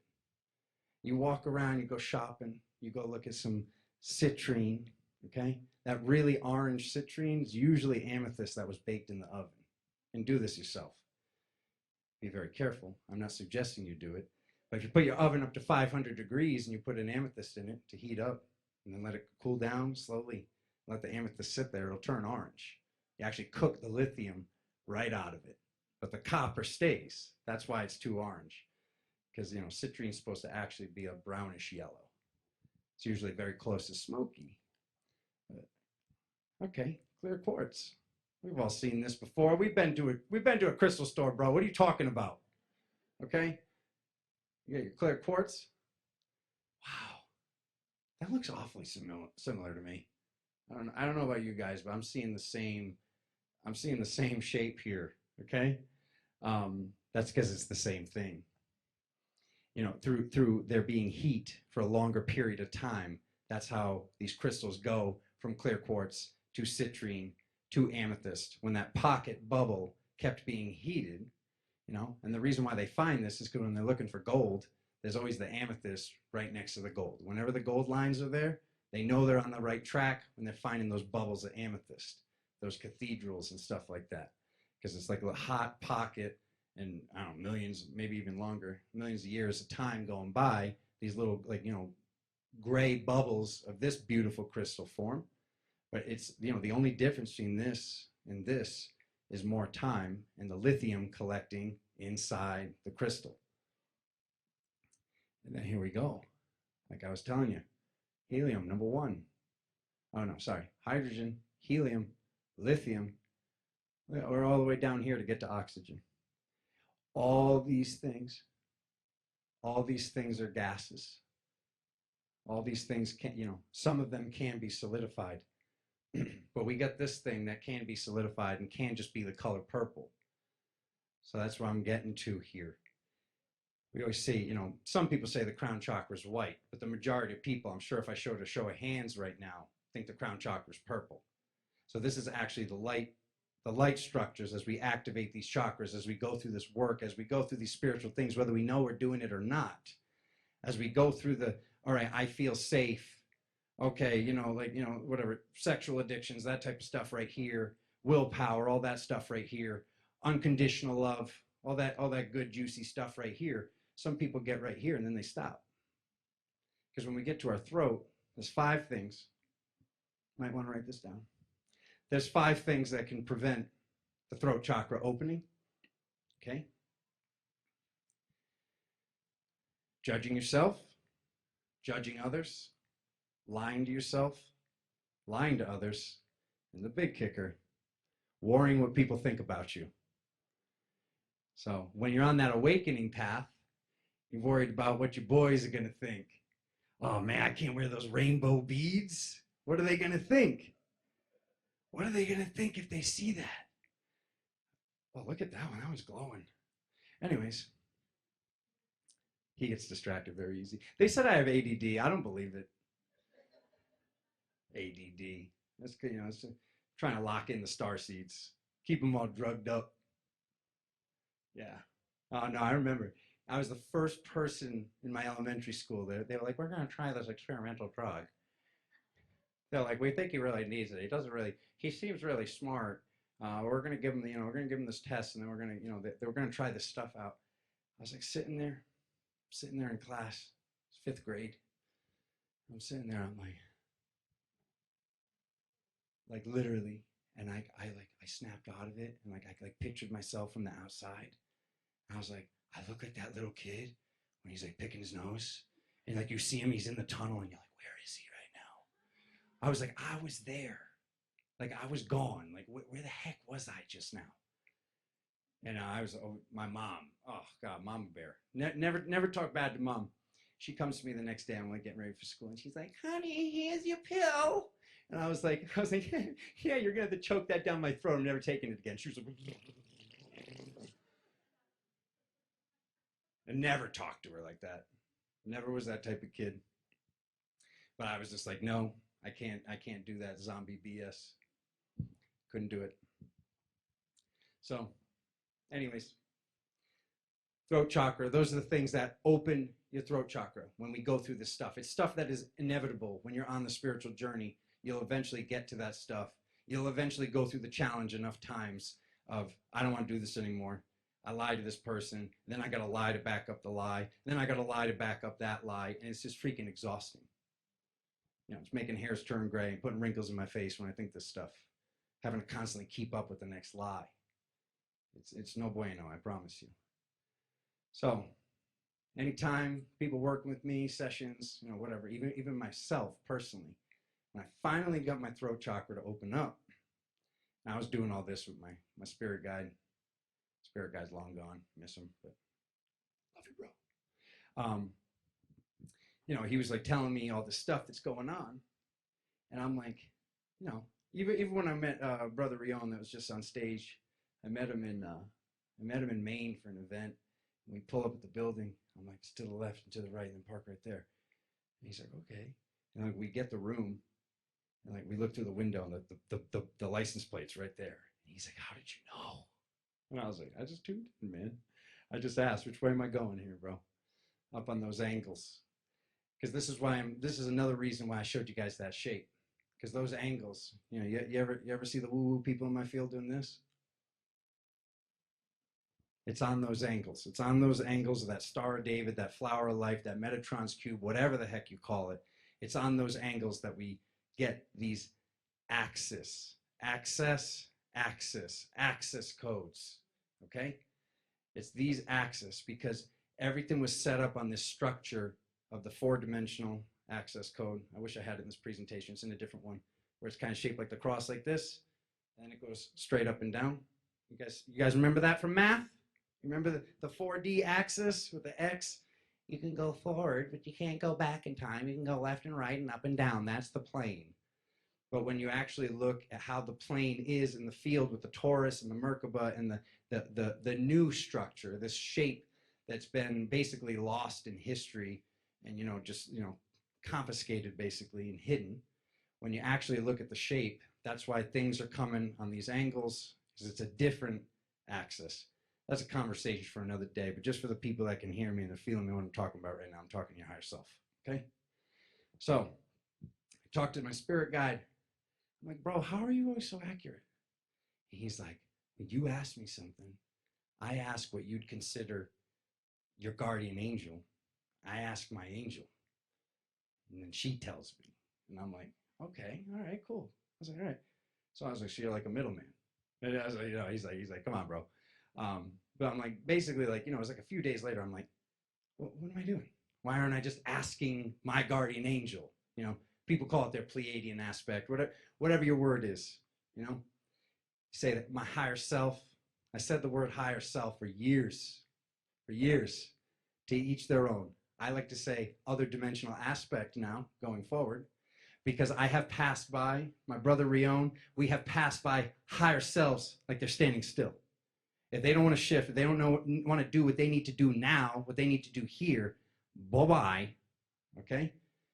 Because it's like this whole like, oh, we're trying to get to 5D when we've already passed through 5D, okay? People are waiting to get somewhere they already slipped through. You haven't noticed that you're manifesting things faster than ever? You used to have to, put it on my vision board, Alexander. Put up a picture. It's like we literally are thinking stuff and it's happening in a day. And your dream state is not predicting things. I used to have my dream state predict things 1 day to 3 days sooner. I'm predicting stuff a month and a half in advance now.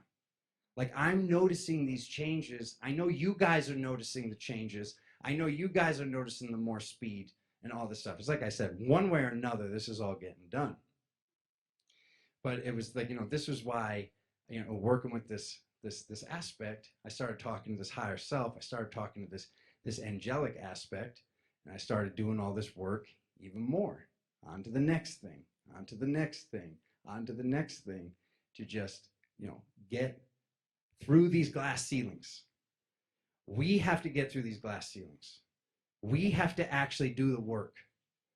You know, I can't tell you how many years I spent looking at this other version of myself and just saying, why are you doing that, bro?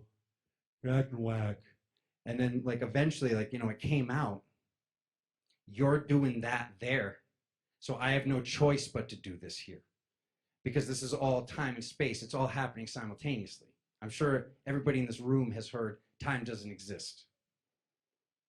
Time doesn't exist. So I'm literally looking at this other version of myself, which who knows if our brain's just putting this stuff together to give it a face, to give it a name, to give it an energy so we can actually better ourselves. Okay? Because through talking to these aspects of the self, by talking to myself in my head, the stuff that made me feel crazy. You know, imagine just for a moment being the only person awake in your little tiny state. Like literally feeling like they're gonna lock you up. If they knew what I was thinking right now, they would come and put a straitjacket on me. Once again, a program. They want to show you all the TV shows and the movies where the person's trying to hide under the bed. They pull them out, put a bag over their head, and zip tie them. Trust me, if that was a real reality, they would have zip tied me about 15 years ago. Okay? That's stuff to limit the people. They leave this stuff in plain sight. They try to program everybody. We're keeping it love and light, everybody. I just want to shake the room right now. Just grab all your shoulders. I love you guys. Okay. I'm back again. Can I play my laser? Anyways. So, I'm talking to my aspects. I'm talking, you know, oh, I got a freaking tiger that's talking to me in dream time. I got some humanoid tiger version of myself talking to me when I'm in a dream, within a dream, within a dream. I'm getting to these high dimensions. I'm seeing like floors made of crystal and stuff that's like art more beautiful than anything you've ever seen before in your life by doing this dream state work. Because that's how it really gets started. It really gets started in 2001. I had a crazy dream. You know, my ex from like 2000. You know, one day I wake up and I was just like, oh man, I just had the weirdest dream. And she's like, what happened? I'll look it up in my book. And I was like, yo, what? And I tell her what happened. And she says, it says this is going to happen in the next week or so. And I'm like, all right, whatever. And then exactly what the book said happened. So, you know, time goes by. She's not in the picture. I had this crazy dream. I'm walking down an alley and there's 4 drums. And the 4 drums, one of them's completely empty, like the oil drums you'd see, like, you know, in the movies, like a bum, like burning cardboard in. You get the 4 drums. 3 of them are completely filled with dead seagulls, and then one of them's completely empty. I wake up. I was like, the dream was long. I'm just gonna stop it right there, though, because you guys can research this stuff, this yourself if you want. So I wake up and I'm like, what the heck was that? And I was like, I wish I had that book. Like I was actually like close to calling her, and I was like, no, that would be weird. So like I go downstairs. My Nana's there. Nana reminds me so much of Connie, the picture I showed you. Just another like little ball of light. And Nana's like, she's like, what's going on? She's like, what are you doing? I was like, there's a book. I don't have the book. And like, you know, like you just wake up and like the simplest thing hasn't come to you yet. I'm like, there's this book. I need the book. And she's like, $20 bill. She's like, go buy the book. And I'm like, oh yeah, money, bookstore. Excellent. So I go, I buy the book. I don't even buy the book. I open the book in the bookstore. I find the exact one she had. I'm like, this is the one. I open it. I go to Seagull. And the book's 10,000 Dreams Interpreted, if you want to fact check this yourself. I go to Seagull. There's one interpretation. Not to see a seagull flying. To see a seagull eating a half of a bagel. It says one thing.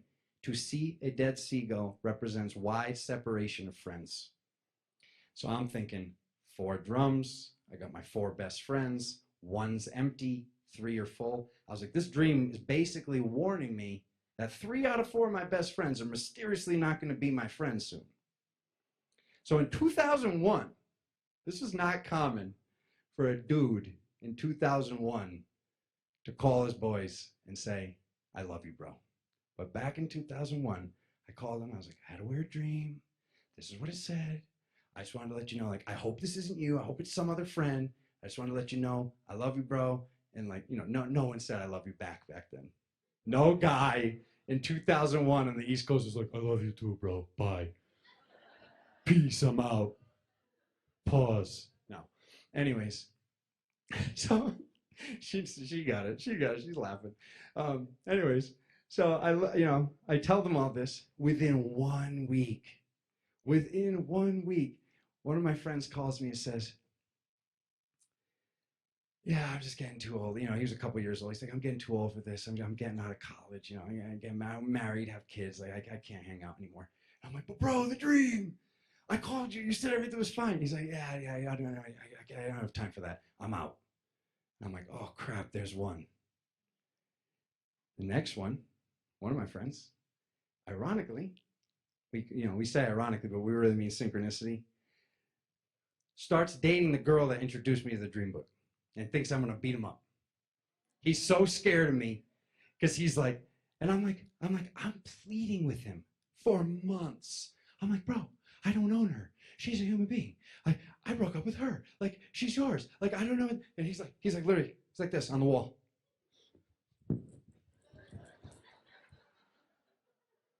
Because when you're 6'2" and you got 2 black belts, some of your friends are scared of you. I'll just be honest with you. So he's like literally like, I don't want any beef. And I'm like, bro, we're ready to hug you, bro. It's like, I gave you my shirt, right? You want my shirt? Doesn't matter. Gone. Talked to him one time since then over the phone. Moved out of the state. Next one calls me up. And I still think, same thing. I was like, the dream. I warned you. You said everything was fine. Next one calls me up and he's like, yeah, our boy, I'm pretty sure he snitched on me, so you can't be his friend anymore. And I'm like, oh, okay. I was like so out of the whole crew, like nobody's his friend right now? And he's like, yeah, pretty much. I'm like, on a hunch? And he's like, yeah, pretty much. And I'm like, so you're telling me that our good friend has no friends except for me, and you want me to be the last friend that basically is not his friend anymore based upon a hunch? And he's like, yeah, that's what I'm saying. And I was like, so that one was me. I'll be honest with you. I was like, I'm not leaving homeboy all alone when he's got all of his friends are, not going to be his friend on a hunch. Like, this is some 20-year-old BS. But the fact of the matter is, my entire life was changed that day. When I call the empty drum, when I call my best friend, and I basically tell him, homie, and homie, they're all not my friend anymore. He's like, what are you talking about? He's like, but what about the dream, bro? I know. Oh, that's what I said. What about the dream? And mind you, quick little side story. Guilty as charged with the stories. Quick little side story. 30-year-old birthday party. I'm sitting there. My mom's cutting zucchini. This is my friend Dan. She's like, oh, I never told you Dan was there when you were born. And I'm like, wait, what? I was like, this is the stuff that I like to talk about, Mom. Like, what? She's like, oh, I never told you you're half Native American and you're magical. Like, no, you never told me. You never told me Dan was there when I was born. So, it never really the story never came up. But basically, my dad worked for his dad. And my dad calls his dad, his boss, and says, my wife's going into labor. I'm going to be at Rhode Island Hospital. Yada, yada, yada. So his dad, like a good boss, is like, oh, I have a baby. You have a baby. Bring my baby to see your baby. And puts my best friend on the foot of the bed. I met my best friend before I met my 2 older sisters. Does anybody want to talk about math? Does anybody want to talk about mathematical odds? He didn't go to my school. He lived in a totally different side of the state. Guy's massive. He looks like the Incredible Hulk if it got to turn green. But he sits in his desk in school, and just by sitting in it, just being 100% muscle, breaks the freaking desk. So they're like, you're out of the school. They thought he did it on purpose. So with 6 months left of senior year of high school, I see this guy, and I'm just like, I know this guy. This is I have those friends that you're just kind of walking by a place and you look at them and you're like, are we best friends already? I remember you. It was one of those. I'm like, I remember you. I don't know why, but I remember you. So I started really rocky, mind you. I was just I kept finding bird crap on my car. And I was like, I have so much good luck. Good luck. This mofo was shooting my car with paintballs with white paint with black specks in them. He had bird shit paintballs. He was just messing with me. That's soul family. He was giving me good luck. He was giving me good luck. He's putting that bird poop paintball in my car. But I was just like washing it off like, oh, I'm so lucky. Yeah, all right. Your friend is a D-bag, okay? So anyways, you cannot make this stuff up. So, that was, basically what I'm getting at here is being brought up Roman Catholic, Italian from the East Coast with my hair slicked back. Being brought up Roman Catholic, all those stories were in the Bible, and some of you might remember them. All those stories were in the Bible about the dream state interpretation. The guy wakes up. I had a dream. There were 7 cows. 7 of them are fat. And then the 8th one was really skinny. And he goes to see the seer. Mind you, seer is old-timey word for psychic. And they say, don't go see psychics. They're the devil. It's like, well, I found this passage here that says seer. And when I look up seer in the thesaurus, it says psychic right next to it. So can you figure that out for me? Anyways, moving on. We're not here to talk about that today. So anyways, the guy goes to see the seer, psychic, and the psychic says, save some grains from these 7 years, save some food. There's going to be a famine in 8 years, and you can basically save the day, save everybody's lives, be the hero by just being prepared. So there's stories like that in the Bible. So once again, like I'm saying, we got to catch these programs ourselves. I was basically programmed, it's totally normal that dreams predict the future, when it's not normal. It's normal for us, but on paper, where's the science in that? That you can have a dream, remember the dream, look up the symbology of the dream, and that thing happens? That exact thing that the dream predicts happens in your physical reality in the future. Okay? So this is the stuff that was really waking me up to the potential myself, but it wasn't until I had a near-death experience in 2008 when time actually slowed down. Now I'm about to get in a car accident, and I'm looking at the car in front of me, and there's no taillights. And I'm like, this is weird. It looks like I'm catching up real quick, but I don't see the red to say stop. There's a car on my side. There's a car on my other side. The music's blaring. I thought I was cool. I had no seatbelt on. Thank God for Mini Coopers, everybody. Yeah, everyone used to laugh when I was driving my little spaceship, but that Mini Cooper saved my life. So everything just slowed down. And I knew I had to floor the gas to get out of this. There was no braking in time to not get into this head-on collision. Maybe the guy in front of me was texting, and the guy in front of him slammed on his brakes, but I didn't have any warning. So I gun it, cut off the guy on my right, literally whip right around the accident, right back into the lane. And I remember I put my hand up to apologize to the guy behind me. He's like this, straight up. He's like, and I was like, oh, thank God. I thought I was going to look back to throw me the finger. But no, he's like, bro, you were about to die. He's like, please don't apologize for living. He was ready. I didn't look at him and say sorry. He was already like. So I was like, okay. So I get to Verizon Wireless to sell cell phones. And I'm sitting there at my desk, and I'm like, time just slowed down drastically. Time was drastically slower. Because there's this basically this chemical called dimethyltryptamine, DMT. You hear a lot of the kids nowadays taking it, but it's something totally natural that you can have manifest and be in your body every single day. No judgment here, I promise. But yeah, this DMT can be released by force. This DMT can be released through near-death experiences, and because my body was whether it was from my soul or from my body, having this agreement of, you need to live, you're not supposed to die here, I had time drastically slowed down. And when I got around this accident, I'm trying to, sitting there trying to sell cell phones, I was like, I can't do this anymore. What am I doing? And I just wanting to help people, knowing I'm on this planet, I want to help people. I was like, I guess I'll go into personal training. I like fitness. I like this. I want to help people. I want to be a therapist. I mean a personal trainer. Well, any personal trainers out there? It's your time is up. You got to go. And they're like, well, it was in 1982 that they said to me. Yeah. It's the cheapest therapist you can get, ladies and gentlemen. If you're looking for one, personal trainer. Find the right one. But anyways, I wanted to help people. I knew I wanted to help people, but how do I go from selling cell phones to helping people?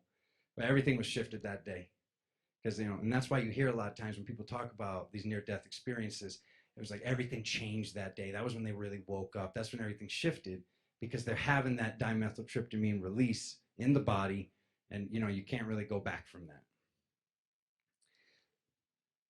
10 minutes. She's like, I'm just gonna pull a Rion and ignore you. Love you, bro. Anyways, where was I? No, I'm just kidding, Alexis. I love you. DMT, thank you. So, it wasn't until I go through this drastic shift in 2008. That's when everything started shifting. And by the time 2009, I went to see the medium. I went to see Connie, all that good stuff.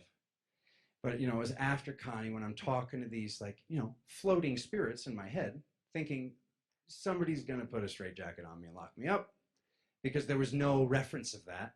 Connie had passed away. My other little old white witch friend's shop closed up. Nobody to talk to. Who do you bounce ideas off of in 2009 on the East Coast? The answer is nobody. So if you guys are ever feeling alone, think you're a boy, because that was brutal.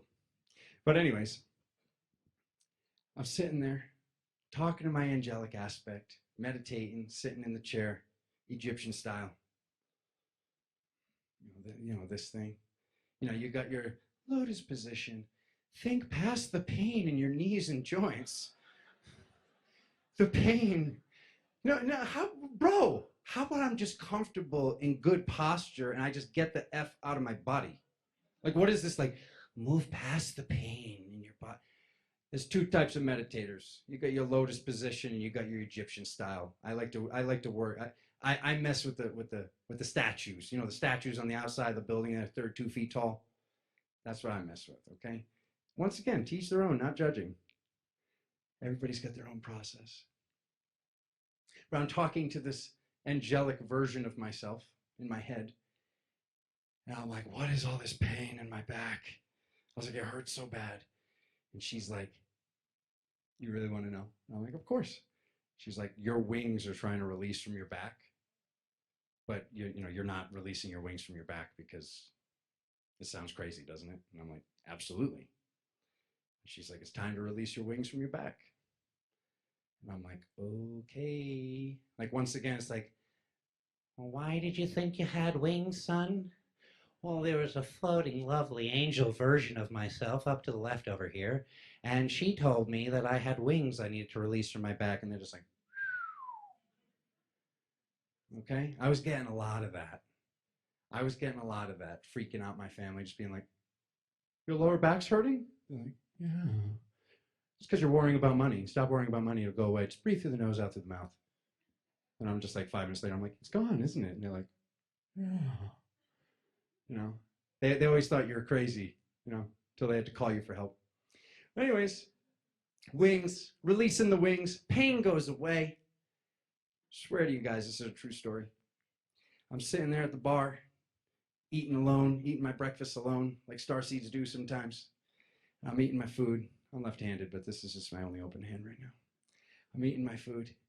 Little kid comes in. You ever see that 2-year-old to 3-year-old, and they're so close to, they're so close to the original creator of their soul? I like that term, by the way. People say source, people say God. The original creator of my soul. How do I end up in the wrong place? That's my question. It's the universe. The universe is telling me to do this. So, we got to find the spells ourselves. The words are spells. We were taught how to spell. All my older people out there. Then we were taught to connect the letters of the spell to write in cursive to create the curse. This stuff is in plain sight. Grammar, grimoire, magical books. The words are spells. We're casting a spell with every word we say. So when you're speaking, make sure the words that you're speaking are going the direction of what you actually want. Not, I'm trying to do this. You could try for the next 17 lifetimes, bro. So Stop saying you're trying and say what's actually taking place in this present moment right now. Every day I'm getting better and better at this. Every day this is healing more and more. Every day I'm activating my third eye. My third eye's turning on more and more. Whatever challenges I got to go through to open my third eye, whatever I'm afraid to see, I'm ready to see it. Okay? You guys are casting a spell with every word you're saying. So anyways, I got to leave these tidbits here for you guys. I got to just let you know. This is stuff I figured out. So I'm sitting there at the bar. We get that magical 2-year-old, 3-year-old coming in. I swear you guys, I had goosebumps on my freaking eyelids. You know when that epic thing happens and you get them on your neck, or you get them on your arms, or your arms and your neck and your back? I had goosebumps on the bottom of my freaking feet. He points at me and goes, "Auntie, how come that guy has wings?" Who do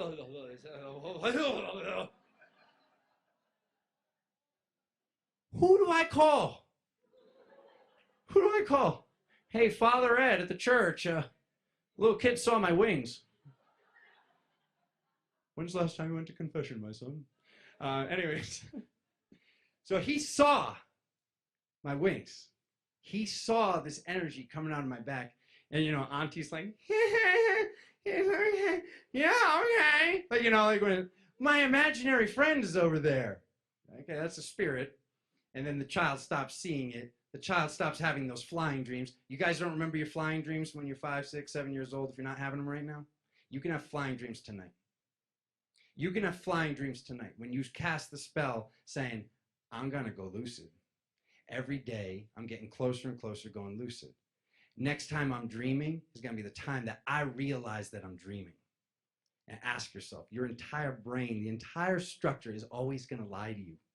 Anytime I'm like in my dream, I'm just like, this is weird. I think this is a dream. Like someone always comes up with like, this isn't a dream. This is real.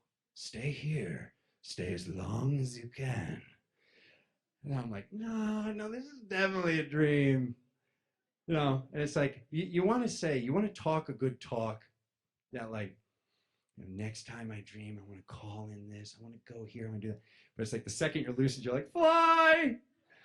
No, I talked a good talk for years. It took me about 3 years to finally not fly because I wanted to see what would happen when I meditated in dream time. I wanted to go lucid, so I sat down in a chair in dream time, and the second I went to close my eyelids, which this is a great way to realize you're dreaming, try to close your eyelids. They're not there. So the second I tried to make everything go dark so I could meditate, still in full color, everything just went boom. Like I literally saw everything twist and bam, and then I'm in the next segment of dream time. Didn't remember I was lucid. And I woke up and I was like, oh man, that was a waste. I could have flew, you know? But at least I knew. But like these are the questions. This is the stuff you can figure out. These are these miracles. You guys can research. I use dreammoods.com. No, they don't give me $1 every time I say that. I use dreammoods.com. I used to use the 10,000 Dreams Interpreted book. What I suggest the most is you to just work on your own symbology. I already covered Dead Seagull for you. Okay? But when you work on your own symbology, what something represents, then you can work on your own symbology in physical reality. Just like when I was telling you about the robin, and I was like, that's Connie. Now you're working on ways that spirit can communicate with you in the physical as you're awake. Because what really is the difference? That whatever time, if you ever have gone lucid, anybody in here, that you like realized you were dreaming, it still seemed like it was still you. Like there's really no difference. So what if I'm not even here right now? What if this is a dream? I'm about to wake up, and I'm like, I just had the worst dream. I was at Sedona Cosmic Awakening, and what I was talking about. Like, we really don't know. So when we use this symbology, when we use these references, we're giving spirit a way to communicate with us. You know how many times I see somebody and they're like, bro, can you help me out with them? Like, they can't see. I keep telling them the same thing over and over again. They're just spinning their wheels. And they, you know, it's like the same message is coming through, but the person's not listening. When you find your own compass, when you find your own way to communicate with spirit, I'm going to do numerology on the first out-of-state license plate that I see every day. I'm going to do, whatever animals I see, I'm going to look them up in a dream book. When I see an animal, when I see something strange happening, I'm going to be looking up what it means as if I was dreaming to just, because once spirit knows, once God knows, the original creator of your soul, source, universe, whatever your vernacular may be, once they're like, okay, this is what he or she is looking for, now we have a way to communicate. Now we have a way to see the miracles. Because I promise you guys, I've seen so many things that are mathematically impossible. Mathematically impossible. Like, just like I was telling you, my best friend being on the bed, like, I'm actually manifesting wings. A little kid sees them. Like, this is like winning the lottery like 15 times in a row odds.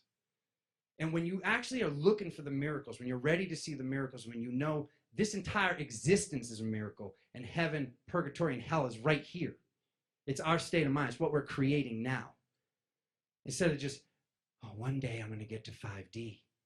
I'm waiting for the ships to show up in the sky. You guys are through 5. You guys are lit. We made it. We made it. We have more work to do, but we're there.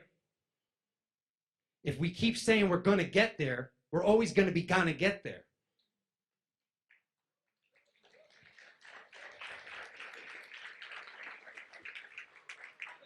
I'm going to drop the mic.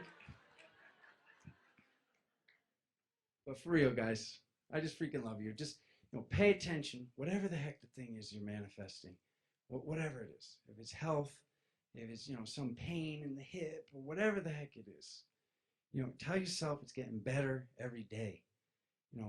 Whatever the situation is, whether it's love, abundance, it's your belief structure which is going to call it in, or it's going to push it away. So just, that's it. Remember the spell.